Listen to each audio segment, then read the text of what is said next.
ఇప్పుడు స్టేజ్ మీదేనండి. ఎవరిని ప్రశ్నలు అడుగుతారో సురేఖ గారు, stage is all yours ma'am, please go ahead. ఇది అన్ఎక్స్పెక్టెడ్ ఇది బట్ స్టిల్ ఇట్స్ నైస్. అందరికీ నమస్కారం. ఈరోజు మీరిద్దరూ మాట్లాడేది మీరు వినబోతున్నారు. చాలా గుట్లు బయటపడతాయేమో. ముందు చాలా ఇన్ఫార్మల్గా చెప్తున్నాను. నేను రాగానే అన్నాను ముందు ఈసారి వాళ్ళు ప్రజెంట్ చేసింది. సో నేను ఇంటికి వెళ్ళినప్పుడు ఇంటి ఆడపడుచు అని చెప్పి నాకు ఈ సారీ ఇస్తే నేను ఈ సారీయే కట్టుకుంటాను, పుస్తకం ఆవిష్కరణకి నేను ఈ సారీయే కట్టుకుంటానని చెప్పాను. So here I am. And ఇంకొక విషయం ఏంటంటే చిన్నప్పుడు అంటే స్కూల్లో చదువుతున్నప్పుడు టీ నగర్లో రామకృష్ణ స్ట్రీట్లో నా క్లాస్మేట్ ఆనంది అని ఉండేది. ఎదురిల్లు అల్లుగారి ఇల్లు. మేము అక్రాస్ ద రోడ్ పరిగెత్తుకుని వెళ్ళేది, అడ్మైర్ చేసేవాళ్ళం సిస్టర్స్ని. వాళ్ళు చక్కగా సారీ కట్టుకుంటుంటే మేము అప్పుడు ఇంకా స్కర్ట్ అండ్ బ్లౌజ్లో ఉన్నాం అనమాట. సో మెల్లిగా హాఫ్ సారీ నుంచి సారీకి షిఫ్ట్ అవ్వటానికి ఆదుర్తా వాళ్ళని చూసి. సో ఎలా సారీ కట్టుకోవాలని నేర్చుకుంది కూడా వాళ్ళ దగ్గర నుంచి. సో అక్కడి నుంచి వచ్చిన క్లోజ్నెస్ ఇది. ఎక్కువగా కలవకపోయినా వేరే ఊర్లైనా స్టిల్ దట్ క్లోజ్నెస్ హార్ట్లో ఇంకా అలాగే ఉంది. So that continued. అండ్ ఒక ఇంట్రొడక్షన్ ఇవ్వాలి నేను, ఎందుకంటే సంజయ్ అన్నారు కదా మేము ఇంటికి వెళ్ళి పిలిచామని. బిఫోర్ దాట్ దానికి ముందే నేను ఫోన్ చేసి సురేఖకి ఫోన్ చేసి ఇలా అనుకుంటున్నాము, బుక్ ఉంది, అది చిరంజీవి అనే గారే దాన్ని రిలీజ్ చేయాలి అని అంటే అసలు ఇంకో థాట్ లేదు, ఆయన అడగలేదు, ఏమీ లేదు. అయ్యో అవునమ్మా తప్పకుండా చేస్తారు, అంతా ఆయనే చూసుకుంటారని గబగబా చెప్పేసింది. అంటే అది కాదు, ఆయన్ని అడిగేసి అంటే నేను చూసుకుంటానులే అన్నీ అని చెప్పి పెట్టేశారనమాట. This is how it went. నేను ఇంటికి వెళ్ళి ఫార్మల్గా పిలవటం అదంతా తర్వాత. అప్పుడు నేను చూడలేదు. అంటే అవార్డు వచ్చిన తర్వాత, పద్మవిభూషణ్ వచ్చిన తర్వాత నేను చూడనే లేదు. నేను చూడాలి, నేరుగా వెళ్ళి ఇన్వైట్ చేయాలని చెప్పి మా ఆయన నేను ఇంటికి వెళ్ళి వాళ్ళని కలిసి ఇల్లంతా తిప్పి చూపించారనమాట. అంటే నాకు రెనోవేట్ చేసిన తర్వాత నేను చూడలేదు ఇల్లు. సో ఎంత చక్కగా నా చేయి పట్టుకుని ఒక తోడు పుట్టిన సిస్టర్ని ఎలా ట్రీట్ చేస్తారో అలా. నేను చిరంజీవి గారిని అన్నయ్య అని పిలుస్తాను, ఎందుకంటే ఈరోజు ఈ ఫంక్షన్ అంతా నేనేమన్నానంటే ఇంట్లో సింపుల్గా ఈ బుక్ని రిలీజ్ చేసేసి మీడియా వస్తే చాలు, ఇంకేం వద్దు నాకు, మీ చేతులతో బుక్ ఇవ్వాలి అంతే, ఇంకేం వద్దు నాకు అని చెప్పా. ఇమీడియట్గా ఆయన ఇలా ఆలోచించి ఎవరైనా పిలవాలి, ఎంత పెద్ద ఫంక్షన్ చేయాలని ఆలోచిస్తున్నాను. నేను అలా కాదు, చిన్నదిగా చేద్దాం అంటే అలాగే చేద్దాంలే అని చెప్పేసి ఈరోజు ఇట్స్ కమ్ టు దిస్. అమ్మకు ఒక పెద్ద కొడుకుంటే ఏం చేస్తారో అది చేస్తున్నారు ఇవాళ.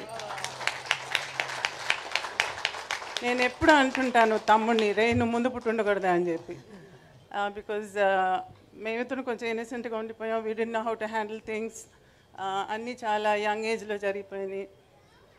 బట్ ఈరోజు ఒక పెద్ద కొడుకుగా ఉండి అమ్మకి ఇలా చేస్తున్నారంటే I don't know what to సే.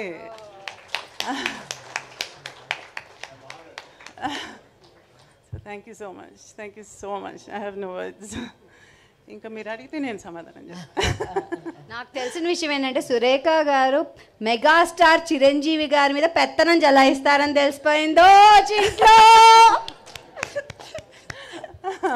అది ఆయనకి సావిత్రమ్మ గారి మీద ఉన్న ప్రేమ నాకు తెలుసు కాబట్టి వెంటనే ఎలాగన్నా ఒప్పుకుంటారని చెప్పేశాను. నాకు అన్ని విషయాలు కాదు, నాకు ఇలా మాట్లాడడం, స్టేజ్ మీద నుంచోవడం, కూర్చోవడం ఇవన్నీ కూడా చాలా కొత్త, ఇప్పుడు చేయలేదు. కానీ చాము నీ కోసం అయితే ఓకే కూర్చుంటాను, మాట్లాడతాను. అమ్మ కోసం మీరిద్దరూ ఏమైనా చేసేటట్టుకున్నారు. ముందు మీరిద్దరూ కలిసి స్టేజ్ మీద ఇలా ఫంక్షన్స్కి రావటం కూడా చాలా తక్కువ అని విన్నాను నేను. అటువంటిది ఈరోజు మన ఇద్దరం కూర్చొని మాట్లాడేటట్టుగా కూడా చేస్తున్నారంటే దట్ ఎక్స్ప్లెయిన్స్ ఎవ్రీథింగ్. స్టేజ్ మీద సో దట్స్ లవ్లీ. నువ్వు నేను చిన్నప్పటి నుంచి తెలిసిన మధ్యన ఒక ఫ్రెండ్ ద్వారా ఇద్దరం కలుసుకునేవాళ్ళం. సో మీ ఇంటికి వచ్చి తిరిగేంత చనువు అప్పుడు లేదు నాకు, కానీ అమ్మ గురించి చాలా తెలుసుకోవాలని ఉండేది. అది నాకు ఈరోజు ఛాన్స్ వచ్చింది. So I want to ask you some things.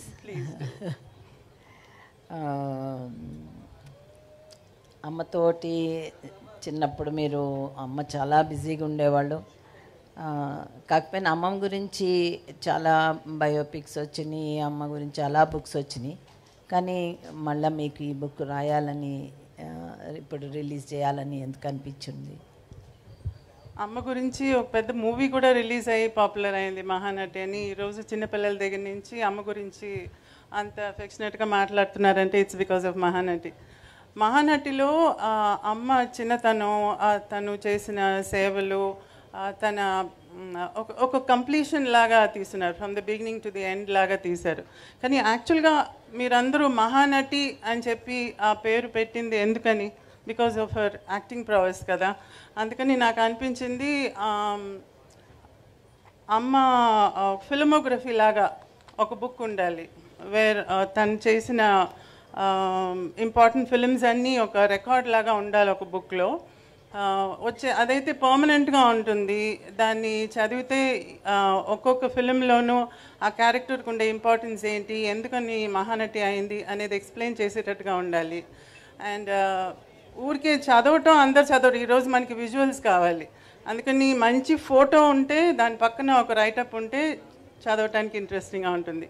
దానికి the best person is Sanjay, ఎందుకంటే తన దగ్గర అన్ని ఫోటోగ్రాఫ్స్ అన్నీ ఉన్నాయి, తన దగ్గర చిన్నప్పటి నుంచి కలెక్ట్ చేసింది. సో నేను తన దగ్గరికి వెళ్ళి నాకు ఫోటో ఉండాలి, పక్కన మూవీ గురించి రైటప్ ఉండాలి, అలా నాకు ఒక బుక్ కావాలి. సో జనరేషన్స్కి, మా ఫ్యామిలీకి కానివ్వండి, లేకపోతే మీ అందరికీ కానివ్వండి, మీ ఫ్యామిలీస్కి కానివ్వండి, జనరేషన్కి ఒక రికార్డ్ లాగా ఉండాలి అమ్మ గురించి అని చెప్పి నేను ఆ బుక్ని రెడీ చేయాలనుకున్నాను. దిస్ ఇస్ నాట్ అబౌట్ చిన్నప్పుడు దాని గురించి ఎలా ఉన్నారు, పెళ్ళి గురించి, పిల్లల గురించి, తర్వాత ఏమైంది, ఇదంతా కాదు. దట్ బుక్ ఇస్ ప్యూర్లీ తన యాక్టింగ్ గురించి, మహానటిగా తన యాక్టింగ్ గురించి మాత్రమే ఆ బుక్లో ఉంటుంది. సో ఆ రీజన్తోనే నేను ఈ బుక్ చేయాలనుకున్నాను. Very good. మళ్ళీ ఇండస్ట్రీలో చాలామంది పెద్ద ఆర్టిస్టులు ఉన్నారు, డైరెక్టర్స్ ఉన్నారు. ఇంతమంది ఉండగా ఎందుకు ఈయన చిరంజీవి గారితోనే చేయించాలని అనిపించింది నీకు? మీకే తెలుసు రీజన్ ఏంటని చెప్పి. మీరు అడగకుండా కూడా నాకు ఓకే అన్నారు కదా. నేను ఫస్ట్ టైం ఇంటికి వచ్చినప్పుడు ఆయన డాన్స్లో కొంచెం కాళ్ళు ఇదయ్యి కర్ర పట్టుకుని హీ హ్యాడ్ ఇంజరీ. పైనుంచి నేను వచ్చానని తెలిసి ఆ కర్ర పట్టుకుని మెట్ల మీద నుంచి దిగొస్తున్నారు. అయ్యో ఏంటి కర్ర అని అంటే, వచ్చిన యాక్సిడెంట్ అయిందిలేమా, ఏం లేదులే అని అన్నారు. కిందకు వచ్చి పలకరించి కాఫీ తెప్పించి మాట్లాడుతూ అప్పుడు చెప్పారనమాట, నాకు పొద్దున్నే లేవంగానే అమ్మ మొహం కనపడాలమ్మా, నేను లేవంగానే బెడ్రూమ్లో అమ్మ ఫోటోనే ముందు చూస్తాను అని చెప్పేసి, నేను అమ్ముతానో లేదో అని పైకి వెళ్ళి ఆ ఫోటో తీసుకుని వచ్చి మరీ నాకు చూపించారు. So who does that? See, genuineness అంటే your thought, word and deed should be the same. మనం మనసులో ఒకటి అనుకునేది, మాటలు ఒకటి చెప్పేది, చేసేది ఒకటి. చాలామంది అలా చేస్తారు. ఊరికే నోటుతో ఆవు అని మాట్లాడటం ఒకటి, లేకపోతే ఏదో ఒకటి చేసేది పెద్ద పేరు తెచ్చుకునేది. అలా కాకుండా ఫర్ హిమ్, చిరంజీవి గారికి ఏంటంటే ఆయన థాట్, వర్డ్, డీడ్ మూడు ఒకటే. ఆ జెన్యున్నెస్ని ఇట్ టచ్ మై హార్ట్. అందుకనే నేను ఆయన తప్ప ఇంకెవరు ఈ బుక్ని రిలీజ్ చేయకూడదు, ఆయనే చేయాలి అని చెప్పి పట్టుబట్టి నేను డైరెక్ట్గా ఆయన అడిగాను అనమాట. So that's the reason. And ఈరోజు చూడండి, ఐ సెడ్ ఇంట్లో రిలీజ్ చేయండి, మీడియాని పిలుద్దాం చాలని అంటే, జస్ట్ లుక్ ఎట్ దిస్. ఇంకా కొంచెం పర్సనల్ విషయాలకు వస్తే, మేము మా చిన్నప్పుడు మా నాన్నగారు చాలా బిజీగా ఉండేవాళ్ళు, చాలా మిస్ అయ్యేవాళ్ళం. కానీ అమ్మ మాతో ఉండడం వల్ల మేము మిస్ అయ్యేదాన్ని కొంచెం తగ్గింది. అమ్మ అన్నీ చూసుకునేది కాబట్టి. కానీ మీ విషయంలో అమ్మ నాన్నగారు ఇద్దరు కూడా చాలా బిజీ కదా, మీరు ఎంత మిస్ అయ్యి ఉంటారు? అమ్మతో టైం అసలు స్పెండ్ చేయడానికి వీలుండేదా కాదా ఏంటి అని? చాలా మిస్ చేసామండి యాక్చువల్గా. I did miss. ఎందుకంటే నేను స్కూల్కి వెళ్ళేటప్పుడు స్కూల్లో వచ్చి పేరెంట్ టీచర్స్ మీటింగ్ ఉంటుంది. ఆ పేరెంట్ టీచర్స్ మీటింగ్కి అంతా అందరు పేరెంట్స్ వస్తారు కానీ నాకు పేరెంట్స్ రారు, ఎందుకంటే వస్తే జనం వచ్చేస్తారు. She can come. అది నాకు అప్పుడు అర్థమయ్యేది కాదు. అందరికి వస్తారు, నాకు రారు అని అనిపించేది. తర్వాత ఎవరైనా ఇంటికి వెళ్తే అమ్మ వచ్చి తలదువి జడలేయటం ఇవన్నీ చూస్తున్నప్పుడు నాకు జడేయట్లేదు రోజు నాకు స్కూల్కి వెళ్ళేటప్పుడు అని అనుకునేదాన్ని. నాకు నర్స్ ఉండేది, తను చేసేది, లేకపోతే అమ్మమ్మ చేసేది. నేను స్కూల్ నుంచి ఇంటికి వచ్చినప్పుడు నాకు టిఫిన్ పెట్టడం కానీ అవన్నీ మా అమ్మ ఉండేది కాదు. కానీ నైట్ నేను పడుకున్నప్పుడు అమ్మమ్మ దగ్గర పడుకునేదాన్ని. పొద్దున్న లేచి చూస్తే అమ్మ నాన్న మధ్యన ఉండేదాన్ని. అంటే అమ్మ షూటింగ్ ఫినిష్ చేసి వచ్చిన తర్వాత నన్ను ఎత్తుకొని పోయి తన రూమ్లో పెట్టుకునేదన్నమాట. సో నేను పొద్దున్న లేచినప్పుడు so she was also missing me. అవన్నీ నాకు అప్పుడు తెలియదు, కానీ తర్వాత వెన్ యూ గ్రో అప్ ఇవన్నీ థింక్ చేసినప్పుడు ఎంత she was trying to work for us. మా కోసంగా అంత చేసింది, మా కోసంగా అంత ఆస్తులు కూడా చేసింది. అంటే ఆస్తి చెయ్యాలని యాక్టింగ్ కాదు, తన యాక్టింగ్ వల్ల ఆస్తులు ఏర్పడినాయి. సో అలా చేసి బయట వాళ్ళకి ఇవ్వగా కూడా again she was able to keep a lot. మాకు కూడా పెట్టడానికి they was enough. And time అంటారా, క్వాలిటీ టైం. రోజు అందరిలాగా నాకు రోజు స్నానం చేయించడం, స్కూల్కి తీసుకెళ్ళటం, దింపటం, అన్నం దగ్గర కూర్చోవటం లాంటివి చేసేది కాదు. కానీ సండే అయితే ఇంతకుముందు సఫాయా థియేటర్లో కార్టూన్స్ వేసేవాళ్ళు. So we have a connection there. Cartoons అంటే ఇష్టం నాకు. సో అక్కడ ఈ Tom and Jerry, Richie Rich, డాట్ ఇటాటివన్నీ వచ్చేది. చాలా ఫెయిరీ టేల్స్ అంతా వేసేవాళ్ళు. ఎవ్రీ సండే ఉండేది. దానికి పనిమాల నన్ను సండే, అది అంటే ఎవ్రీ సండే కాదు, maybe once or twice in a month ఉండేది. దానికి పనిమాల అమ్మ నాన్న దానికి తీసుకెళ్ళేవాళ్ళు. So I use to go with them to watch that movie. And బీచ్కి వెళ్ళాలంటే చీకటి పడిన తర్వాత అప్పుడు వెళ్ళేవాళ్ళం. ఎందుకంటే డే టైంలో అయితే జనం వస్తారని పిక్నిక్ లాగా అన్నీ కట్టుకునేది, భోజనం అదంతా. స్పెషల్గా ఫుల్ మూన్ అప్పుడు ఒక చాపేసి ఇసుక మీద we use to go and have food there. And అమ్మ దెయ్యం లాగంతా వచ్చి గలాటా చేసేది మమ్మల్ని. సముద్రం దగ్గరికి వెళ్ళేటప్పుడు అదిగో ఏదో వస్తుంది అనేది, కొబ్బరికాయ డొల్లుకుని వస్తుంటే ఏదో తలకాయ వస్తుంది అనేది.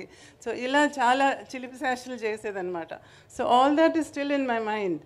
అండ్ తిరుపతికి అప్పుడప్పుడు నడిచి వెళ్ళేది. కారులో వెళ్ళేటప్పుడు మధ్యలో కారు ఆపి కారు మీద ఎక్కి చింతకాయలు కోసేవాళ్ళం. చింత చిగురు అంటే చాలా ఇష్టం. సో అవి కూడా ఆపి కోసేది. తర్వాత వెళ్ళేటప్పుడు ఎక్కడికైనా కారులో వెళ్ళేటప్పుడు వేరుశనగకాయలు అవన్నీ పండే ప్లేసు, చెరుకు అంతా ఉంటే అక్కడ ఆపి అవి పీకేది అక్కడికి వెళ్ళి. అక్కడ తోట మనిషి ఎవరో అనుకుని నడుస్తా వస్తుంటే కూడా అమ్మ వచ్చి దాంకుని వచ్చేసేది. తర్వాత అమ్మని తెలిసింది, అమ్మ అడిగితేనే ఇచ్చేదాన్ని, ఇచ్చుంటాం కదా, నువ్వు ఎందుకు అలా తీయటం అంటే దానిలో రుచి లేదు అని అనలేదు. సో అట ఈ చిలిపి పనులన్నీ నాకు బాగా జ్ఞాపకం. సో అవి కదా మనకి ఎక్కువగా జ్ఞాపకం ఉండేది. సో డజంట్ మ్యాటర్, నాకు తల దూపోతే పర్లేదు, మీటింగ్కి రాకపోతే పర్లేదు, but now I cherish all those memories. అమ్మ మంచి కుక్ అని కూడా విన్నాము. మీకు ఇష్టమైన అన్ని చేసి పెట్టేవాళ్ళ, మీరు ఎంజాయ్ చేసేవాళ్ళ? మంచి కుక్ వచ్చి మా అమ్మమ్మ బాగా వంట చేసేది. అమ్మకి ఇంత పెద్ద క్యారీలకి వండి పంపించేవాళ్ళు స్టూడియోలో. అందరూ చుట్టూ కూర్చుని అది ఆనందించేవాళ్ళు అనమాట. అందరూ కలిసి ఈరోజు నువ్వేం తెచ్చావు అంటే నువ్వేం తెచ్చావు అని దే యూస్ టు హ్యావ్. అమ్మ కుకింగ్ వచ్చి అప్పుడప్పుడు స్పెషల్గా ఏదైనా 1-2 కూరలు చేసేది టైం ఉన్నప్పుడు. అందులో స్పెషల్గా మా తమ్ముడికి నచ్చి చేసిన కూర వచ్చి కోడిగుడ్డు ఆమ్లెట్ కూర. కోడిగుడ్డు స్టీమ్లో ఆమ్లెట్ లాగా వేసి దాన్ని కూరలో వేసి చేసేది. అది తమ్ముడికి చాలా ఇష్టం. నాకు వచ్చి చికెన్ని ఈరోజు KFC అంటారు కదా, అది అప్పుడే అమ్మ చేసేది. చికెన్ని మ్యారినేట్ చేసి దాన్ని బ్రెడ్ క్రమ్స్లో ముంచి ఫ్రై చేసి ఇచ్చేది. సో ఇట్లా 1 or 2 డిషెస్ బాగా చేసేది. సో అవి జ్ఞాపకం ఉన్నాయి. మా నాన్నగారు మా డ్రెస్సింగ్ విషయంలో చాలా స్ట్రిక్ట్గా ఉండేవాళ్ళు. మాకు చిన్నపిల్లలం కదా, ఏదన్నా మోడర్న్గా వేసుకోవాలని అవన్నీ చాలా అనిపించేది. కానీ నాన్నగారు అవి ఏం ఒప్పుకునేవాళ్ళు కాదు. అది అడుగుదాం అనుకున్నా. చాలా ట్రెడిషనల్గానే డ్రెస్ అవ్వాలి, అలా చాలా స్ట్రిక్ట్గా ఉండేవాళ్ళు అప్పుడు అయ్యో అనిపించేది, కానీ తర్వాత తర్వాత పోన్లే మంచి పని చేశారని అనిపించింది. అట్లా అమ్మ ఎలా ఉండేవాళ్ళు మీతోటి, మీ డ్రెస్సింగ్ గురించి వాటి చాలా స్ట్రిక్ట్ అండి అమ్మ. నేను ఒకసారి మూవీ షర్మిలి మూవీ ఉంది కదా, షర్మిలి అని రాఖీ యాక్ట్ చేసింది, చాలా అందంగా ఉంటుంది అందులో రాఖీ. అందులో జంప్ సూట్ వేసుకుంటుంది. ఆ జంప్ సూట్ చూసి నేను అమ్మ నాకు జంప్ సూట్ కావాలని చెప్పాను. అంటే చేయించలా. ఏంటంటే జంప్ సూట్ అంటే మొత్తంగా టైట్గా ఉంటుంది కదా, మధ్యలో ఓపెన్గా చెప్తున్నాను, మధ్యలో డివిజన్ కనపడకూడదు మా ఆడోళ్ళకి అని చెప్పేది. సో ప్యాంట్ షర్ట్ వేసుకుంటే కూడా the shirt should be below, cuts కనపడకూడదు. సో మోకాల దాకా ఉండాలన్నమాట. తను చక్కగా పావడ, పరికిణి, హాఫ్ శారీ అవన్నీ చాలా ఇష్టం ఆమెకి ట్రెడిషనల్గా. సో అవి ఎక్కువగా నాకు అలవాటు చేసింది. సారీస్ అలవాటు చేసింది, సారీ డిజైన్ చేసేది. అమ్మ సారీస్ కూడా చాలా ఉండే కదా, ఆ సారీస్ని కూడా మళ్ళీ తిరిగి నాకు హాఫ్ శారీకి, స్కర్ట్స్కి అంతా కుట్టించేది. సో ఆ ట్రెడిషనల్లీ తనకి బాగా ఇష్టం. ప్యాంట్ షర్ట్ అంతా పెద్దగా లేదు, కానీ నేను కొంచెం మా నాన్న దగ్గరికి వెళ్ళి కొంచెం అలా అలా అడిగి అన్నట్టు కొనుక్కునేదాన్ని ఆశకి. బట్ షీ నెవర్ అప్రూవల్ లేదు. అంతే అన్నమాట. మళ్ళీ ఎవరైనా పిల్లలు కుక్క పిల్లల్ని, పిల్లి పిల్లల్ని ఎవరైనా అడుగుతారు, నువ్వేమో పాములంటే ఇష్టం అని చెప్పేదన్నమాట. దానికి అమ్మ నీకు పాములంటే ఎంత ఇష్టమో తెలుసుకొని రోజు పాములోని ఇంటికి పిలిపించి ఆ పాము పిలిపించి నీకు చూపించేవాళ్ళంట. నిజమేనా? అవును. అది ఏమైందంటే నీ మీద ఎంత ప్రేమో, నీకు ఏది కావాలంటే చెయ్యాలని అమ్మకి. నాకు ఇంతకుముందు ఇళ్ళకి వచ్చేవాళ్ళు, మీ అందరికీ కొంతమందికి తెలిసి ఉంటుంది, ఇళ్ళకి మ్యాజిక్ షో చేసుకుంటూ వచ్చేవాళ్ళు. పావుని మెడ మీద తగిలించుకుని బుట్ట అంతా తీసుకుని వచ్చి ఇంట్లో మ్యాజిక్ చేసేవాళ్ళు. దాన్ని ఏమంటారు, కీరిపుళ్ళనే ఉంటారు, సారీ మై తెలుగు, మంగూస్ను పాము తీసుకుని వచ్చి దాన్ని ఫైట్ చేయటం అంతా చూపించేవారు. ఒక చిన్న పిల్లని తీసుకుని వచ్చేవాడు, ఆ పిల్లని బుట్ట లోపలేసి కాసేపటికి బుట్ట తీస్తే ఆ పిల్ల ఉండేది కాదు. ఈ మ్యాజిక్ అంతా మా ముందు చేసేవాళ్ళు అనమాట ఇంటికి వచ్చి. అప్పుడు అమ్మ వాళ్ళకి ఏదైనా డబ్బులు ఇచ్చేది. అందులో నాకు అట్రాక్ట్ అయ్యేది ఏంటంటే పాము. ఆ పాము అలా పోయేది, దాన్ని తీసి మేడ మీద వేసుకునేది, అటు పెట్టేది, మాయం చేసేది, అంతా చేస్తుంటే నేను తాకొచ్చా పావుని అని అడిగా. తాకొచ్చు, అది పర్వాలేదు అన్నారు. దాంతో ఆడుకుంటూ దాన్ని మేడ మీద వేసుకుంటూ అవన్నీ ఆడుకుంటూ ఉంటాం చూసి రేపు కూడా వస్తావా అని అడిగా.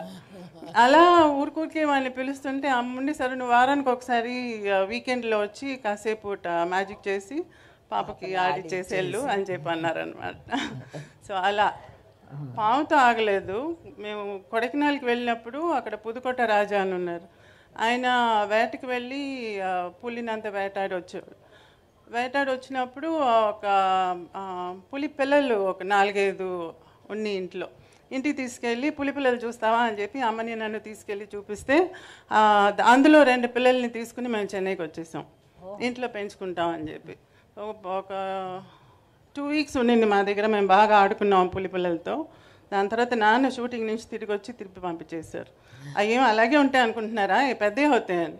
కాదు, మేము పెంచి దాన్ని పెట్ చేసి డాగిలాగా చేసేస్తామంటే నథింగ్ డూయింగ్ అని పంపించేసి నేను భోజనం చేయకుండా ఒక వారం ఉండి. సో అలా తర్వాత యానిమల్స్ అంటే చాలా ఇష్టం అమ్మకి. కుందేలు ఉండేది ఇంట్లో, నెమలు ఉండేది, అండ్ దెన్ చాలా యానిమల్స్ ఉండేవి. కుక్కలు అయితే అసలు లెక్కేలేదు, పిల్లులు లెక్కేలేదు, పక్షులు ఉండేవి, ఫిష్ ఉండేది, ఫిష్ పాండ్స్ అన్నీ ఉండేవి. సో ఒక చిన్న జూ ఉండేది ఇంట్లో. అండ్ ఇంకొక మాట, ఇంట్లో ఇంతమంది అమ్మ నాన్న ఆర్టిస్టులు, అక్క రేఖ కూడా ఆర్టిస్టు, ఇంతమంది ఉండగా నీకు ఇప్పుడు యాక్ట్ చేయాలని అనిపించలేదా? అసలు అమ్మని అడిగావా? నీకే ఆ కోరిక ఏమన్నా? ఎందుకనో అనిపించలేదు, నాకు హౌస్ వైఫ్గా ఉండాలని ఉండేది. నేను స్కూల్లో కూడా అందరూ టీచర్స్ వచ్చి నువ్వేమవుతావు అంటే ఒకళ్ళు నేను డాక్టర్ అంటే, ఇంజనీర్ అంటే, నర్స్ అంటే, ఎయిర్ హోస్టెస్ అంటే అలా చెప్పేవాళ్ళు. కానీ నాకు హౌస్ వైఫ్గా ఉండాలని ఉండేది. ఎందుకంటే నాకు ఇల్లు చూసుకోవటం, పిల్లల్ని పెంచడం, ఇదంతా మేబీ బికాజ్ నేను ఆ పార్ట్ అమ్మ దగ్గర కొంచెం మిస్ చేశాను కదా, అందుకని నేను వచ్చి నా పిల్లలకి అలా ఉండాలి అని అనిపించేది నాకు. సో ఐ డిసైడెడ్ అప్పుడే I'm a house wife. And ఈరోజు హౌస్ వైఫ్ అని చెప్పకూడదు, హోమ్ మేకర్ అని చెప్పాలి. అదేంటి, అదేదో ఇంటీరియర్ డెకరేటర్ లాగా హౌస్ వైఫ్ అంటే అది house wife is a house wife అంతే, హోమ్ మేకర్ అంతా ఏం కాదు. సో ఆ వైఫ్గా ఉండటానికి యూ షుడ్ ఫీల్ ప్రౌడ్, దానిలో తప్పేం లేదు. So if anybody is a house wife, please say your a house wife, don't say I'm just a house wife అంటారు. No no no, I'm a house wife అంతే, you are the queen of the house. So అదే నేను ఇంకా లాస్ట్లో అడుగుదాం అనుకున్నాను కానీ నువ్వు ముందే చెప్పేసావు. 18 ఏళ్ళకే నీకు పెళ్లి చేశారని. అప్పుడు అందరం అయ్యో 18 ఏళ్ళకి చేసేస్తున్నారు అలా అనుకునేవాళ్ళము. నీ దగ్గర నుంచి ఏమన్నా అమ్మతోటి ఏమన్నా రెసిస్టెన్స్ ఉండేదా? కానీ అమ్మ చెప్పినట్టు 18 ఏళ్ళకి 18 కాదండి, 16.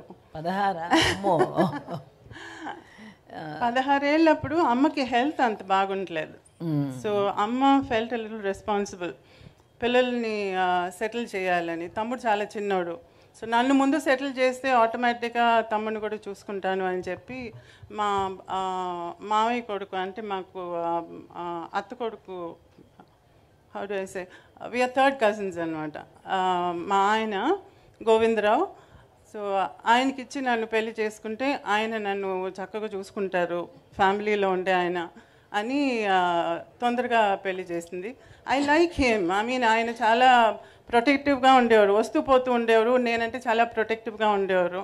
అందుకని పెళ్లి చేసుకుంటే ఆయనతో ఉండొచ్చు. నాకు ఆ టైంలో ఇది లేదు కదా, పెళ్లి చేసుకుంటే హాయ్ స్కూల్కి పోవక్కర్లేదు, హోంవర్క్ లేదు, చదవక్కర్లేదు, ఎగ్జామ్ పని లేదు, జాలీగా ఉండొచ్చు పెళ్లి చేసుకుని అని చెప్పేసి అనుకున్నాను అనమాట. కానీ పెళ్లి చేసుకుని పిల్లలు కానీ took care of the child. 2 years తర్వాత మా నాన్న వచ్చి చెవు తిప్పి కాలేజ్కి వెళ్ళు చదువు అని చెప్తే అప్పుడు మళ్ళీ చదవటం మొదలుపెట్టాను. So after my child was Born నేను డిగ్రీ ఫినిష్ చేశాను. అమ్మ చనిపోయేటప్పటికి 45-46 years అనుకుంటా. అంత ఎర్లీ ఏజ్లోనే అమ్మని మిస్ అవ్వడం నీకు మెంటల్గా ఎట్లా అనిపించింది? నాన్నగారితో నీ రిలేషన్షిప్ ఎట్లా ఉండేది ఆ తర్వాత? చాలా హారబుల్ అండి, ఎందుకంటే అమ్మ కోమాలో పోయినప్పుడు I was doing my BA final year exam. Last ఎగ్జామ్కి ముందు ఒక 3 days గ్యాప్ ఉన్నప్పుడు నాకు ఇలా కోమాలో పోయినట్టుగా తెలిసిందనమాట. సో ఆ టైంలో నేను వెళ్ళి అమ్మని చూసి తిరిగి వచ్చి, దాని తర్వాత 19 months going to the hospital and coming, అది వెళ్తూ వస్తూ అమ్మని చూడటం, అది that I don't even want to think about it. అది అసలు తుడిపేద్దాం. సో దాని తర్వాత కానీ తమ్ముడిని చూసుకోవటం, అది నాన్న టుక్ అప్ ద రెస్పాన్సిబిలిటీ. నాన్న తమ్ముడిని చూసుకుని తన్ని ఇంజనీర్ చేసి పైకి తీసుకొచ్చారు. So that way I was happy. నేను ఇంటికి వెళ్తూ వస్తూ ఉండేదాన్ని, తమ్ముడు వస్తూ ఉండేవాడు. ఈరోజు తమ్ముడు బాగా సెటిల్ అయ్యి యుఎస్లో శానోజేలో ఉన్నాడు, నేను హ్యాపీగా సెటిల్ అయి ఉన్నాను. అండ్ అదర్ థింగ్, చాలామంది ఏమనుకుంటారంటే ఆవిడ అన్నీ పోగొట్టేసింది, ఏమీ లేదు, పిల్లల్ని ఏం లేకుండా చేసింది అని అంటుంది. నో నో నో, అదంతా నిజం కాదు. ఎందుకంటే అమ్మ దగ్గర ఇంత ఉండేది కాబట్టి she was able to give this much, but still this much is there for us. So తను సంపాదించిన దానిలో పోగొట్టింది, ఏమార్చి తీసుకున్న వాళ్ళు అంత పోగా కూడా still there is enough to keep both of us happy. So ఇది అమ్మకి కళల మీద ఉన్న ప్రేమ వల్ల మేమందరం ఈరోజు చాలా బాగున్నాం. ఈరోజు మీ ముందు ఇలా నేను కూర్చుని ఉన్నానంటే అది because of her. So I'm always thankful to her. మీ పిల్లలకి ఎవరికి కూడా ఆర్టిస్ట్ అవ్వాలని కోరిక లేదు? ఆయన అడిగారండి ఒకసారి, మా బాబుని చూసి రెండో వాడిని, మీకు ఏమైనా ఐడియా ఉందా సినిమాలకి అని చెప్పి మా రెండో వాడిని చూసి అడిగారు, అభినయ్ని. దాసరి గారి దగ్గర ఒక మూవీ చేశాడు యంగ్ ఇండియా అని చెప్పి. ఆ టైంలో అది చేసేటప్పుడు మిగతా ఫిలిమ్స్ అయ్యి ఒప్పుకోకూడదని చెప్పి చేయలేదు. దాని తర్వాత కణితం ఏదే రామానుజం అని చెప్పి మ్యాథమెటిషియన్ రామానుజం మెయిన్ క్యారెక్టర్ చేసి అందులో అవార్డు వచ్చింది. ప్రెసిడెంట్ కూడా చూశారనమాట ఆ టైంలో ఆ మూవీని. సో మంచి పేరు వచ్చింది దానికి. సో కొంచెం సెలెక్టివ్గా పోయాడు. ఈరోజు he is basically a sports men. So టొరంటోలో పక్కన ఒక అకాడమీలో, ఒక స్పోర్ట్స్ అకాడమీలో ఈరోజు టేబుల్ టెన్నిస్ సెక్షన్ని చూసుకుంటున్నాడు అనమాట తను. But still he likes acting, emotional acting అంటే ఇష్టం తనకి. ఏదైనా స్పోర్ట్స్కి సంబంధించిన క్యారెక్టర్ వస్తే బాగున్నామా అని అంటూ ఉంటారు. So let's see if he's lucky he might get something. మా పెద్దోడు వచ్చి he's behind the screen. Short films చేసే కోర్స్ని యూనివర్సిటీ ఆఫ్ కాలిఫోర్నియాలో చేస్తున్నారు. అండ్ ఈరోజు బెంగళూరులో, చెన్నైలో, ఊటీలో అంతా he takes workshops for those who take short films. So workshops చేస్తుంటారు షార్ట్ ఫిల్మ్ చేసే వాళ్ళకి. So and he that's both of them are sort of in the same field. ఒక్కటి final last question. Mahanati movie చూశారు కదా, నీకు అందులో అన్నీ కరెక్ట్గా ఉన్నాయి అని అనిపించిందా? ఇంకేమన్నా చూపించుండాల్సిందని అనిపించిందా? మహానటి మూవీలో చాలా కాంట్రవర్సీస్ వచ్చినాయి బయట నుంచి. బట్ నాకేంటంటే దానిలో నాకు అప్సెట్టింగ్గా నాకేం కనిపించలేదు. The whole thing was true. ఎందుకంటే ప్రతిదీ నన్ను అడిగే చేశారు అందులో. కొంచెం ఎక్స్ట్రాగా చూపించింది వచ్చి సినిమాటిక్గా, డ్రమాటిక్గా చూపించాల్సి వచ్చిన దానివల్ల చూపించడమే, కానీ అదర్వైజ్ దానిలో చూపించిన ఫ్యాక్ట్స్ అన్నీ true. And I was very touch to hear one of the ఇంటర్వ్యూస్లో మీరు వచ్చి మహానటి టైంలో అడిగినప్పుడు మీరు అడిగిన మొదటి ప్రశ్న వచ్చి చాముండేశ్వరి గారిని అడిగారా అని అడిగారు. See that is what I meant. Why should he bother about what I feel కదా. సో ఆ కనెక్షనే నాకు ఈ రోజుకి కూడా still I feel that affection is still there. So I'm happy about Mahanati అండి. Thank you Chamu. Thank you. It was so nice talking to you in the open. And నా కోసంగా ఫస్ట్ టైం స్టేజ్ మీదకి వచ్చి మాట్లాడింది చాలా థ్యాంక్స్ అక్క, చాలా thanks. Thank you so much ఇద్దరికి. సురేఖ గారు